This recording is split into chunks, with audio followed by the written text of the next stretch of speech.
Hello everyone and welcome back to Let's Play Pokemon FireRed. In the last part we raided the Rocket Hideout in Celadon City after taking on the Celadon Gym, and now we're back at the Pokemon Tower.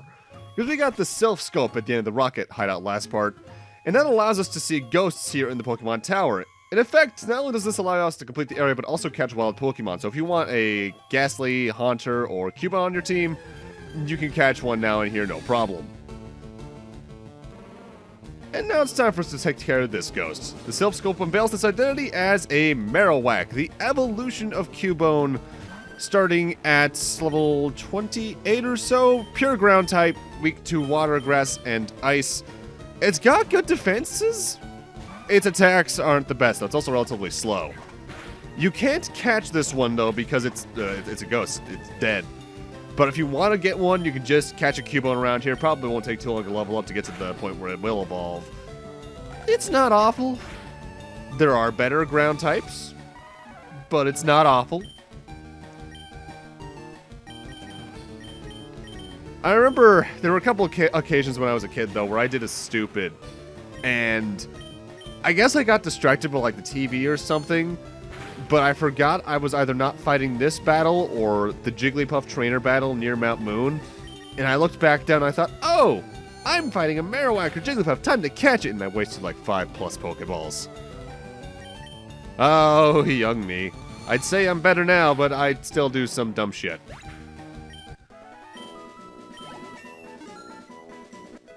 But with that Marowak taken care of, we can now head up to the top floor. The ghost was the restless spirit of Cubone's mother. The mother spirit was calmed. It departed to the afterlife.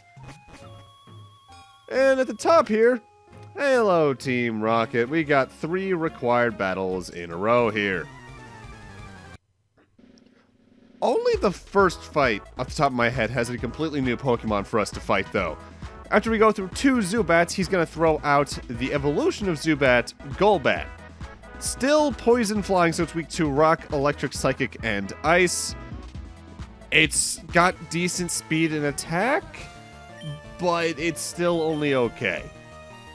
I would only recommend using one if you're playing this game yourself from post-game onwards, because I don't think it can evolve into a Crobat until then. And Crobat is very good, because it gains a lot of speed, and I think it also boosts its attack up a little bit. The speed alone is what makes it worth it, though. I think you could do that in post-game, so if you want one, go get it. I think it's good. But otherwise, the Zubat line is fairly unremarkable beyond how many you'll see in Mount Moon. Also, to get back to Lavender Town, I took the underground pathway we've gone through a couple parts now. But since I got the T in Celadon City a couple parts back, I actually could just walk through the 4-way intersection city in the center of Kanto. I didn't because I want to save that city for last, so to speak. Because you're given an odd amount of choice for how you want to progress the game at this point. You can either go to that city, do stuff there, and go to the gym there. Or you can head to the city that's the second most southern city in Kanto first and do that. Which is what I'm doing, because I believe in terms of badge numbers, that's what you're supposed to do. The problem that creates is that the level curve in the next couple routes, and even the next city after the one we're heading after this part, kind of are the same, almost. So you're going to be a bit ahead in levels for a while here. It's why I don't like the amount of choice that Gen 1 gives you, because the level curve, and thus your experience, really suffers due to it. And I'm gonna take a guess and say you're Mr. Fuji. Eh? You came to save me? Thank you, but I came here my own free will. I came to calm the spirit of Cubone's mother. I think Marowak's spirit has finally left us. I must thank you for your kind concern.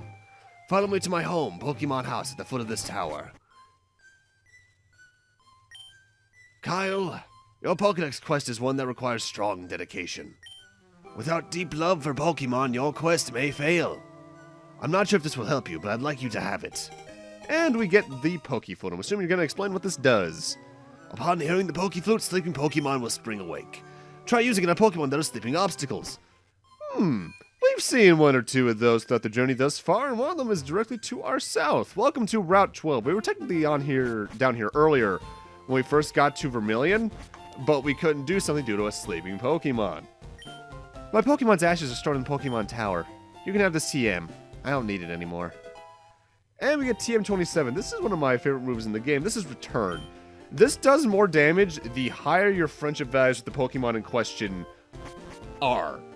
There is an opposite move to this called Frustration that we actually got in the Rocket Hideout, I believe, which does more damage the less friendly a Pokemon is, but it's just easier to get a Pokemon to be friendlier to you. Either way, here on Route 12.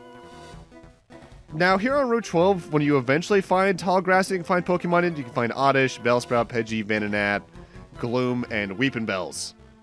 Also, most of the trainers here are completely optional, same with the next few routes, which I think is them trying to balance out the difficulty curve even more, but either way, here's the sleeping Pokemon in question that we saw, I think that was like part 5 or 6, maybe? I forget what it was. Either way, let's talk to it. We can use the Pokeflute.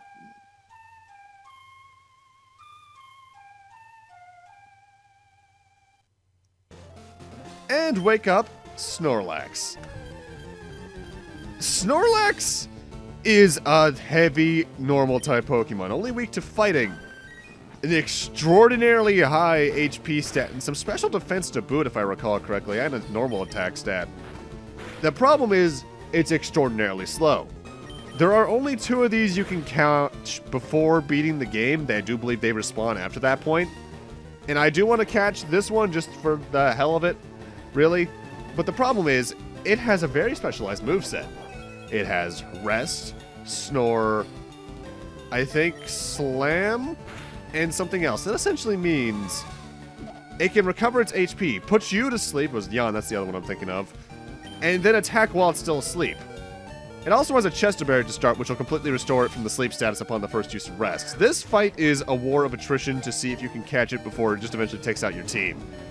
Thankfully, I caught it on the second Great Ball, but that was also the last Great Ball I had. It's not a bad Pokemon by any stretch. I've used one of my LPs before. I quite like its power and HP stat, even if its speed is leaving a lot to be desired.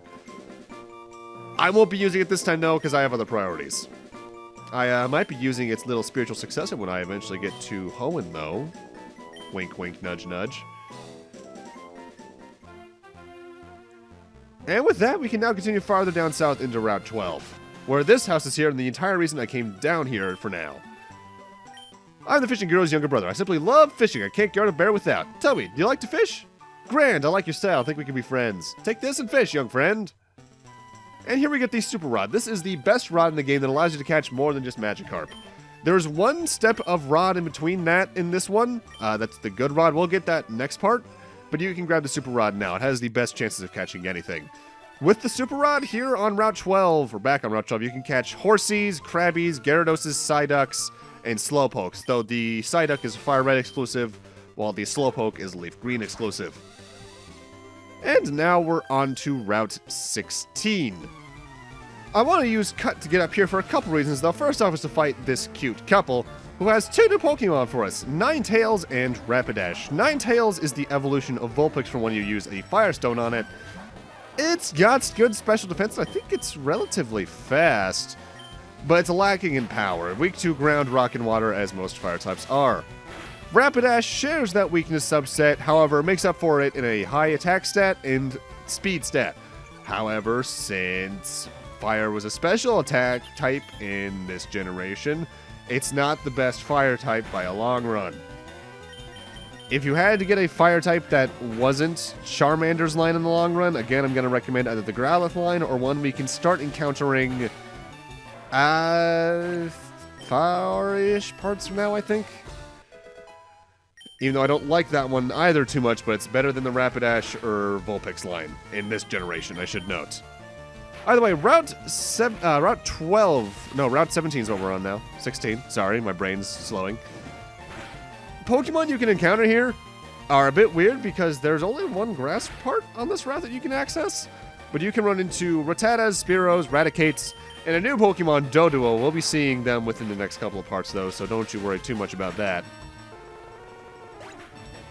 But we're up on this little cut section for 2 reasons. One was for those entirely 2 new Pokemon. But also, there's a second gate that leads to a house up here. This is a house we really want to go into for two reasons. One, it's going to give my starter a new attack in a few minutes. And also, it's just in general a good thing to grab. This is HMO2. This is Fly. Fly is essentially a better teleport. If you recall, teleport allows you to teleport to your past digging, your past healing spot. Fly allows you to fly into any city you've used a Pokemon Center at. In fact, no, more accurately to any Pokemon Center you've used, including your mother's house. It's really good, and it's also a very powerful two-turn spanning flying type move. Also, I completely missed an item here. Where this Snorlax is, I forget if it's in the bushes next to it or right where it is. You can investigate to grab the leftovers item, which is a held item that restores a Pokemon's HP at the end of a turn. And it goes on forever. Hi, remember me? I'm one of Professor Oak's aides. If your Pokedex has complete data on 40 species, I'm supposed to give you a reward. Professor Oak can trust me with an Amulet Coin.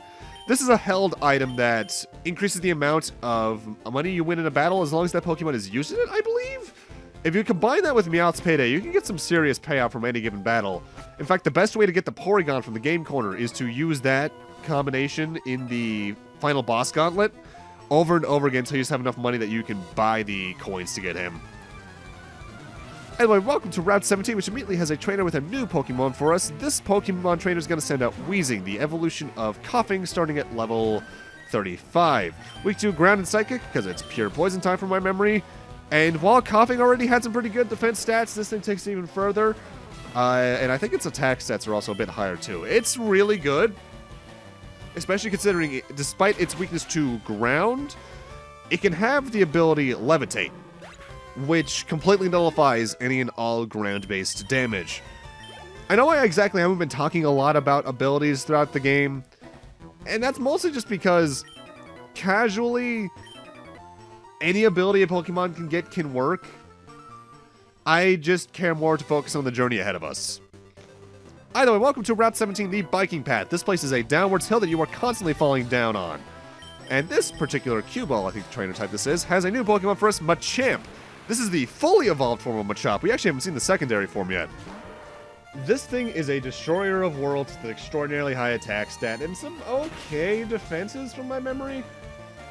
You can only get this if you trade the second form of Machop, but it's worth it if you can get your hands on it. It's a really good fighting type.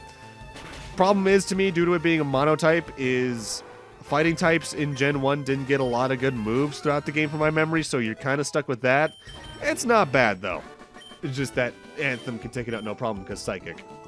But yeah, the cycling road, you're constantly being dragged to the bottom of the hill, because we're supposed to be at the top of a hill right now, and we're slowly heading down it. You can stop your descent by pressing or holding the B button.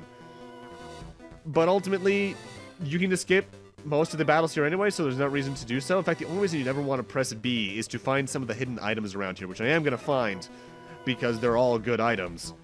But, either way, this particular cue ball has the next new Pokemon. This is Machoke. This is the middle evolution of Machop, which evolves, I think, late 20s. I want to say like 27, 29, 28, somewhere around there. Fighting type again, so weak to Flying, Psychic, and Fairy starting in Gen 6. Machamp, it's basically baby Machamp. High attack stat, decent defenses for its secondary stage. You could do better, but you could also do a lot worse. I like it a lot. I have used one a couple times. It's worth your time.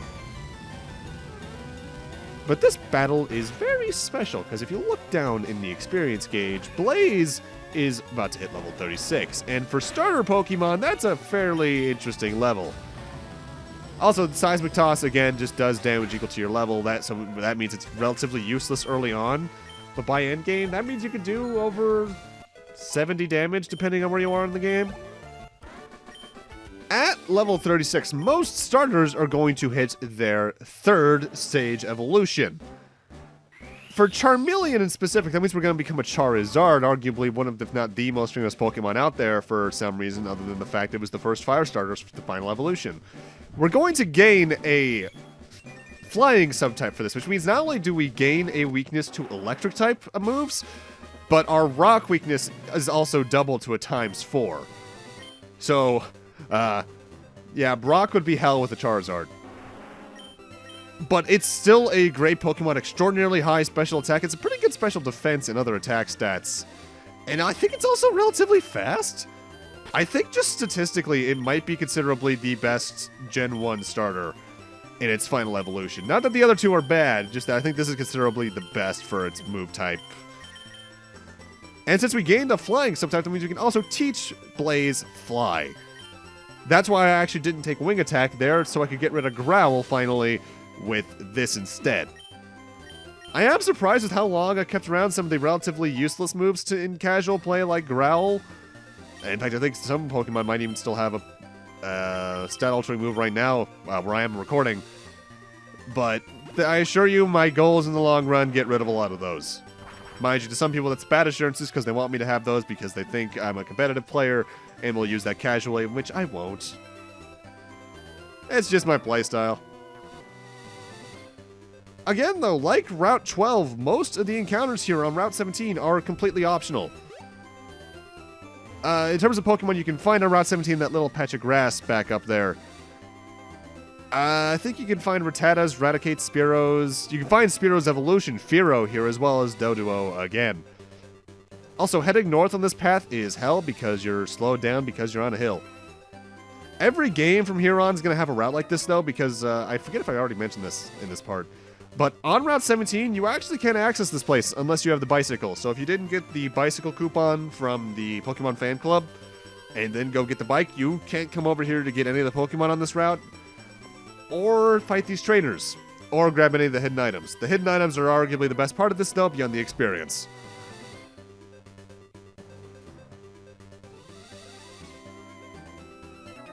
The trainers here are all Biker and Cue Ball type to make up for that, though, which means you're fighting a lot of fighting and poison types in particular. A lot of Weezings, a lot of Coughings, a lot of Mankeys, a lot of the Machamp line. If you bring a Psychic type, you're more or less set for this route, though, because of that. Either way, this is where I start looking for the hidden items, and I have to remember that I have to hold down B in order to not fall downwards. Alright, here we got a Full Restore. Full Restore is the best healing item in the game. That fully restores your Pokemon's HP, as well as restores any status ailments. Max Revive, I don't even think I've talked about Revives yet. Revives will revive your Pokemon from faint status if they faint in battle. Max Revive is that, but it restores their HP all the way. I think Revives only restore around a third to a half HP. Don't quote me on that, because honestly, I seldom use them. If a Pokemon faints, I'm more than likely just going to backtrack to the nearest Pokemon Center, because I don't care about the time that takes. It's worth it to me, plus I can gain more experience points along the way, more than likely, if I'm in a cave. And with that, we're now in the pitifully short Route 18. Pokemon you can find in the grass here are the same as they were in Route 17, though. So if you don't have a bike for some reason, you don't miss out on any Pokemon, but you still miss out on all those trainers. And we got two new Pokemon in these battles. We got a Fearow. This is the evolution of Spearow. Normal flying, so it's weak to Rock, Electric, and Ice. It's a fast Pokemon that's got an okay attack stat, but there's better flying types. As well, because Spearow only reaches a second stage evolution as opposed to Pidgey's eventual third stage, you miss out on that potential bird set. Why did I cut out the start of this battle when we got a new Pokemon? Okay, past me. Dodrio, normal flying, weak to Rock, Electric, and Ice. This thing is faster and does more damage physically than Fearow. So if you wanted something that wasn't the Pidgey line, I would recommend the Doduo line, just due to that. But yeah, that's also the evolution of Doduo, who we haven't even fought yet. It evolves at, I think, level 30? My memory for some of the Pokemon I don't use much in Gen 1's a bit iffy. But with that, welcome to Fuchsia City. And with that, I'm going to need to end this off here. Thank you guys for watching, and in part 12, we're going to explore the city and see what it has to offer for us. See you guys then.